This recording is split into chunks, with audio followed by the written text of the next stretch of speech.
এটা আমার computer room, যেখানে আমার বিদ্যালয়ের ছাত্রছাত্রীদের প্রথম শ্রেণী থেকে চতুর্থ শ্রেণীর ছাত্রছাত্রীদের কম্পিউটার এখানে প্র্যাকটিস করানো হয়, শেখানো হয়।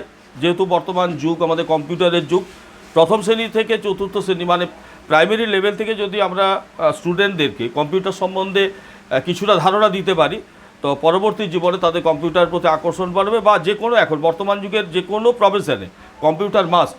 সেই চিন্তাভাবনা করে আমি আমার বিদ্যালয়ে প্রথম শ্রেণী থেকে চতুর্থ শ্রেণীর ছাত্রছাত্রীদের কম্পিউটার একটা প্রশিক্ষণের ব্যবস্থা রেখেছি। শুধু আমার বিদ্যালয় নয়, আর এই বিদ্যালয়ের পার্শ্ববর্তী যে সমস্ত প্রাইমারি স্কুল বা শিশু শিক্ষা কেন্দ্র বা এমএসকে বা হাই স্কুল যেগুলো আছে তাদেরকেও এখানে প্র্যাকটিস করার সুযোগ দেওয়া হয়েছে। সেই সুযোগের আমি ব্যবস্থা করেছি একদম ফ্রি অফ কস্ট। এখানে ইলেকট্রিক বিল বাবদ বা কম্পিউটার সারানো বাবদ কোনো খরচ ছাত্রছাত্রীদের কাছে নেওয়া হয় না। এখানে আমার তো টিচার এখানে এনগেজ করার মতো ক্ষমতা নেই, এই জন্য আমাদের পার্শ্ববর্তী শামচাঁদপুর সীতারামজি হাই স্কুলে এখানে কম্পিউটার প্রশিক্ষণের ব্যবস্থা আছে 5 to 11, 12 পর্যন্ত।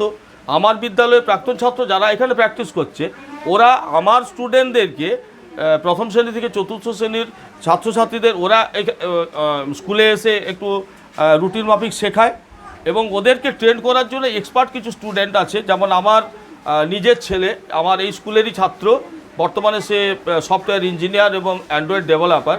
এবং আমার আরেকটি ছাত্র আছে যে এখানে সনি এরিকসনের সঙ্গে যুক্ত।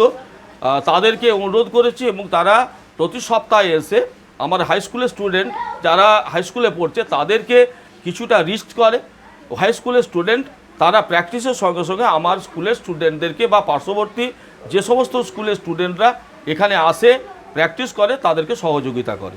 আমি চাইব যে এই কম্পিউটারের প্রশিক্ষণের ব্যবস্থা যেন প্রত্যেকটি প্রাইমারি স্কুলে যেন সরকারিভাবে বা স্কুলের উদ্যোগে যেন তারা ব্যবস্থা করেন, সেই অনুরোধ আমি করব। কারণ ওরাই আমাদের ভবিষ্যৎ, ওরাই আমাদের দেশ রক্ষার, দেশ গড়ার, দেশ গড়বে ভবিষ্যতের নাগরিক, ওরাই আগামী দিনের প্রযুক্তিবিদ, ওরাই ইঞ্জিনিয়ার, আগামী দিনের ডাক্তার।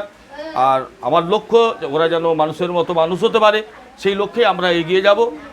যেহেতু আমরা শিক্ষক, আমাদের কাজ হচ্ছে শিক্ষা দান করা শুধু নয়, ওদেরকে মানুষের মতো মানুষ করা এবং একটা প্রতিষ্ঠিত জীবনে একটা জায়গা প্রতিষ্ঠিত করে দেওয়া, এটাও আমাদের লক্ষ্য হওয়া উচিত।